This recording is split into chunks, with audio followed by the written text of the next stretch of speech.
Many millions of people, even billions of people around the world are struggling today. People are working harder than they used to. They're being more productive. Many people are working multiple jobs, and yet they're finding it difficult to make ends meet. The question is why? So you are not alone if you are in that situation. You are like millions of people around you.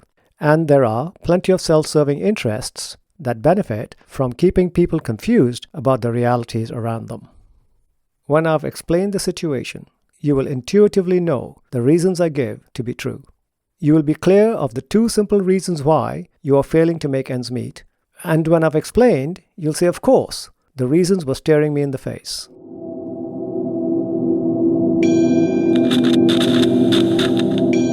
This channel is dedicated to bringing people like you and I and many others together to build a community that can help each of us understand the truth of the situation around us and take the actions that are needed to make things better for ourselves, for our families, and for the people we love.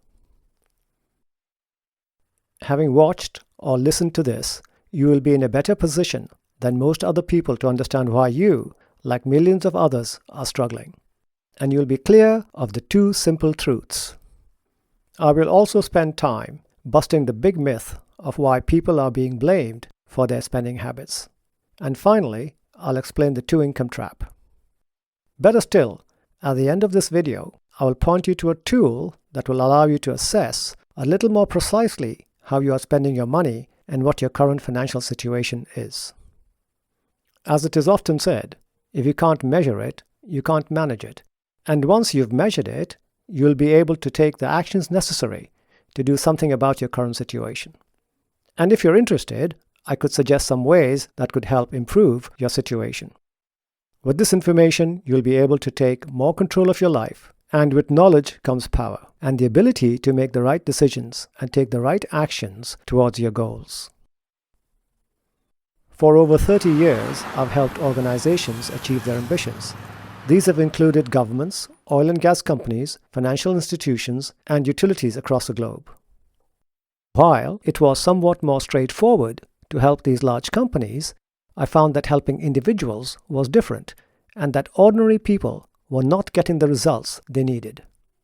Most people were finding it hard to achieve their goals, and I wondered why, so I conducted some research.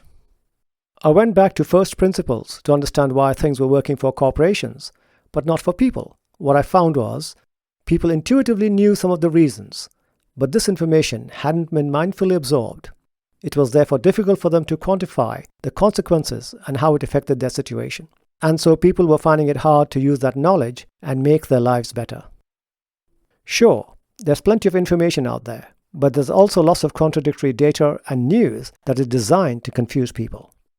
Once I'd worked out the reasons for why people were finding it hard to make life work for them, I spoke about what I'd discovered with people I met. Those people intuitively knew what I was saying was right, but they just hadn't taken the time to work it out for themselves. And so I'm writing a book on the subject. But in the meantime, I thought that this would be a good way to share that information early so that people could better their lives sooner.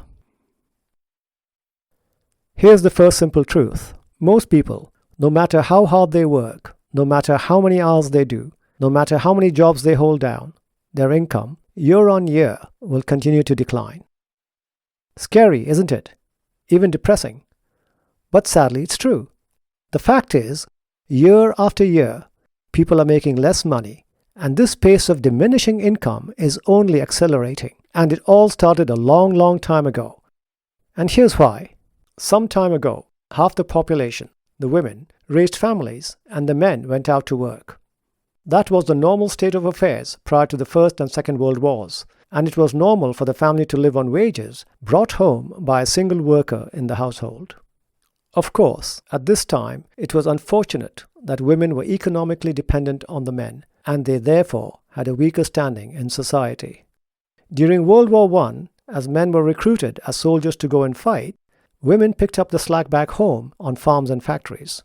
In Australia, 1 million women joined the workforce, and 2 million women replaced the men in farms and factories in Britain. Women were recruited for all sorts of jobs, from working in munitions factories to loading and offloading coal at the docks. And in Russia, over 20% more women went out to work. So practicality, rather than emancipation, opened the factory gates for women in what were originally men-only jobs. But here's the thing, women were paid much less than the men for the same jobs, and so women won a little, of course, but the factory owners won a lot because they were getting cheaper resources. In World War II, 350,000 American women joined the armed forces, and 5 million women joined the workforce. And in 1945, when the wars were over and there was no longer any need for cannon fodder, the soldiers returned home and they were looking for their old jobs back. But by then, women who'd gained financial independence by working in the factories back at home were reluctant to leave their jobs and fade back into the background. So what happened? Intense competition for the jobs at home meant that the bosses had more power to negotiate and lower wages. Of course, we should account for the few more jobs created because industry was diverting from bomb making to consumer goods, and now with double-income families, there was more of a demand. However, research by MIT tells us that the greater the number of female workers in the labor force not only reduces male wages, but also female wages. A 10% increase in female labor compared to male labor supply lowers male wages by 3 to 5%. But worse still, it lowers female wages by 7 to 8%. Here's the thing, our politicians, even our parents and teachers, drum into us that the harder we work, the bigger the rewards. The more we produce, the more we personally make. Well, that was certainly true between 1948 and 1973, when the average worker's output doubled and wages kept up with productivity. But then, after 1973, there was a shift. Individual productivity continued to go up, but wages stagnated and even declined.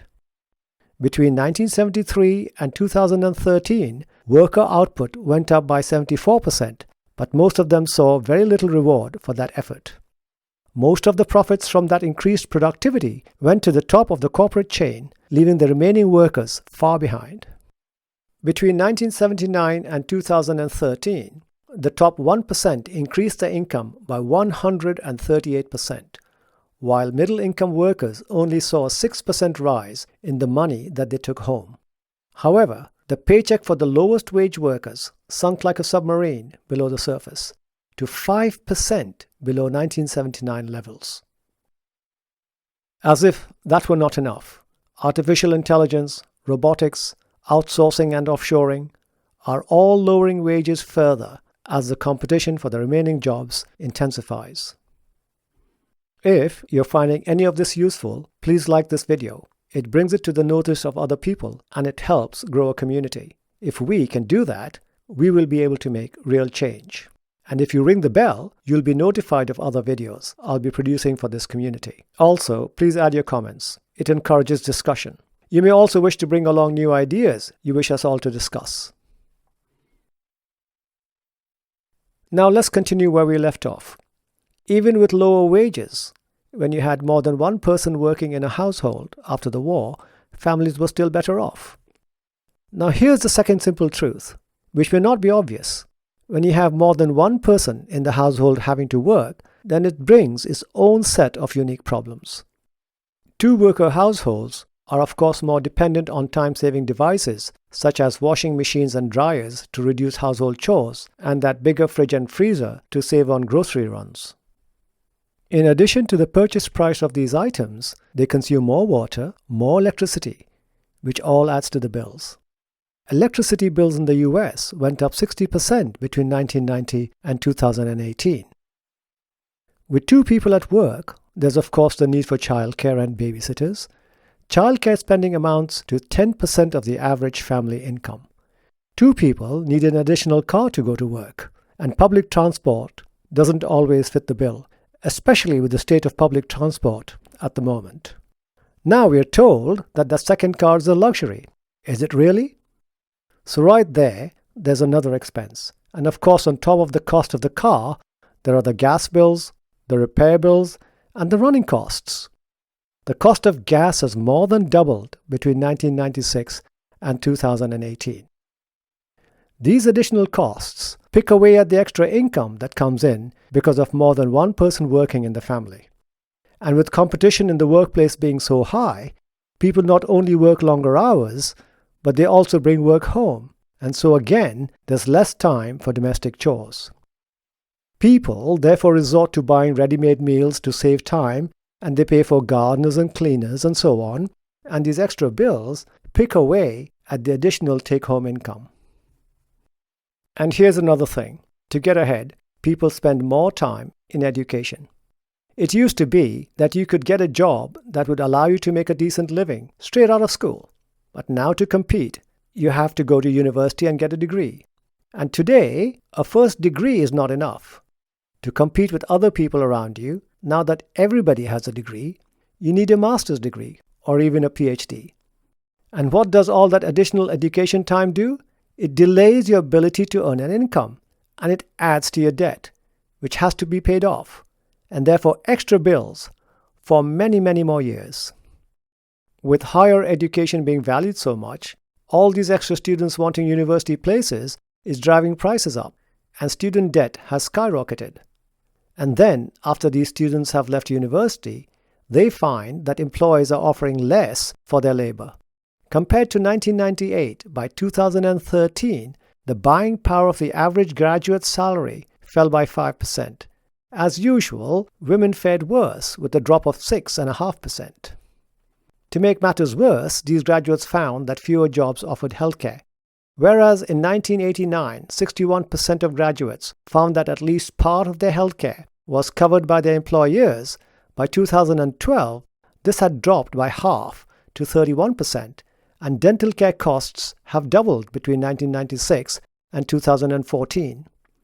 In general, increased healthcare bills snip away at the household income even further. Millions of Americans today just can't afford decent healthcare and have to do without. At the same time, double-income households were offered bigger mortgages, and so they borrowed more. And with borrowed money chasing houses, the average purchase price of a home went up. Between 1990 and 2019, the average home price went from $150,000 to $384,000. This, of course, resulted in bigger debt and bigger monthly repayments. So again, more of the monthly income was going into paying the mortgage. And that's a debt burden for 25 years or even longer. So over the years, the results of reduced wages and increased expenses has resulted in a host of problems for the average American. The balance between the non-discretionary expenses, which I call the have-to expenses, and the discretionary spending, which I call the choose-to spending, has changed dramatically.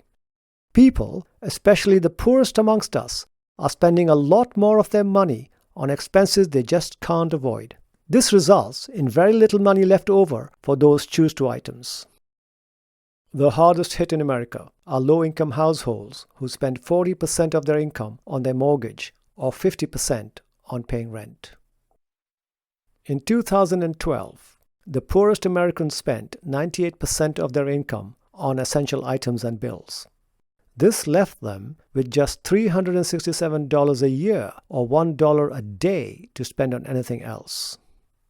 Is it any wonder then that the average American finds it difficult to settle an unexpected bill of just $400? A car breakdown, a boiler failing, a trip to the dentist, and any money that they have left over the entire year is gone, and the situation is growing worse. The strain on what the lowest earners make and what they have to absolutely spend the money on has resulted in them sliding further and further into debt. U.S. Federal Reserve data shows that 4 in 10 Americans would find it difficult to settle a $400 emergency bill, and 17% of Americans can't fully cover their monthly payments. And because they can't afford to, a quarter of Americans skipped medical care in 2018. It's no better across the Atlantic. In the UK, the average household wasn't coping much better. They spent more than they were earning, the worst record in 30 years. And why is that? According to the UK government's own Office of National Statistics, housing budgets are under increasing strain. Rising prices have led to increased spending in recent years, while disposable income has only modestly increased. But here's an added wrinkle mentioned in the report. The wealthiest 10% were 5 times richer than the average person, and therefore less likely to live beyond their means than the bottom 50% of households. There is this big myth, this big lie, that the average person's addiction to consumerism and the wanton purchase of shiny toys is the reason why so many people are in debt. But this is a myth, designed to shift the blame from the economic system to the average person on the street. And here's an example. Take big flat-screen TV sets. These are items many people point to and say, here are people going into Walmart, buying these large expensive devices that they can ill afford. But let's look at the real data. Today, TV sets cost 98% less than they did even as late as 1997. That $300 TV set that your parents or grandparents bought in the 1950s would cost you $3 in today's money. Let's now take a real-world example. In December 2019, a Samsung flat-screen 4K Full Ultra HD 55-inch TV set would cost you less than $685. This was when the average worker in the US earned $47,000. What that means is that wall-to-wall TV set that was apparently so irresponsibly bought only cost 1.5% of the average worker's salary. This is 1.5% of the average salary today, as opposed to the 9.5% of the average salary that our grandparents paid for a black and white glass tube TV set with a flickering screen. Not that the cost of other things hasn't gone up, which has made people poorer. Compared to 1997, in 2019, alcohol costs 50% more. If you're working long hours and can't get home to make your own meals, then stepping into that cafe will cost you 80% more for food. Admission costs for movies, theaters, and sporting events have more than doubled, and the cost of cigarettes, if you haven't yet kicked the habit, has tripled. That's inflation for you. It eats away at the money you bring home. And if your salary isn't keeping up, then you're falling behind year after year.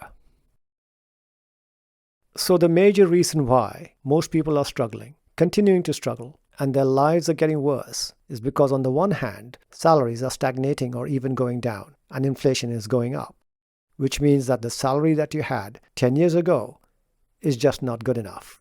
It just doesn't keep pace with your have-to expenses. Now that we've blown away the myth that the poorest amongst us are simply being irresponsible with their finances, we can agree that the average worker is struggling and struggling badly because of the way the economic system works rather than because of their own failures. But there's still more to understand. The financial sledgehammer comes down really hard when home finances are dependent on 2 wages coming in. This is called the 2-income trap. There used to be a time when only one breadwinner sustained a family. Now, in many households in America, both the husband and the wife have to go to work. The ability to pay household bills is dependent on both people earning a wage. Now, what happens when one of these 2 people loses their job? The ability to pay the bills is dependent on 2 wages coming in, as we said earlier. In fact, being able to afford to run the home was most likely a major reason why 2 people decided to go out to work in the first place. And so when one person loses their job, the consequences are serious. Research actually shows that married 2-earner households are actually more financially vulnerable than single-earner households. The single-earner household has a better ability to self-insure against a job loss by having the other partner becoming a wage earner, even if the pay that they receive is low. If a 2-earner household suffers a job loss, then it is much more difficult for the remaining earner to be able to make up for that lost earning. So, it is no wonder that the data shows that 2-income families are more likely to file for bankruptcy than families with a single income coming in. And that is counterintuitive, isn't it? But it happens to be true. Now that I've explained some of the issues affecting your finances, as promised, I'll provide you with the tool that will allow you to exactly quantify your situation. As I said, if you can't measure it, you can't manage it. If you're interested, please go to the link below and download the assessment tool. If you wish, I will also suggest some actions you can take that will help you handle your financial situation a little bit better. Thank you for listening. I'd really appreciate your thoughts in the comments below. This will allow us to discuss and address the issues that are helpful to us all. And please tell me what topics you'd like me to cover next. I plan to create a video a week on the issues that affect our social and economic well-being. Thank you, and see you in the next video.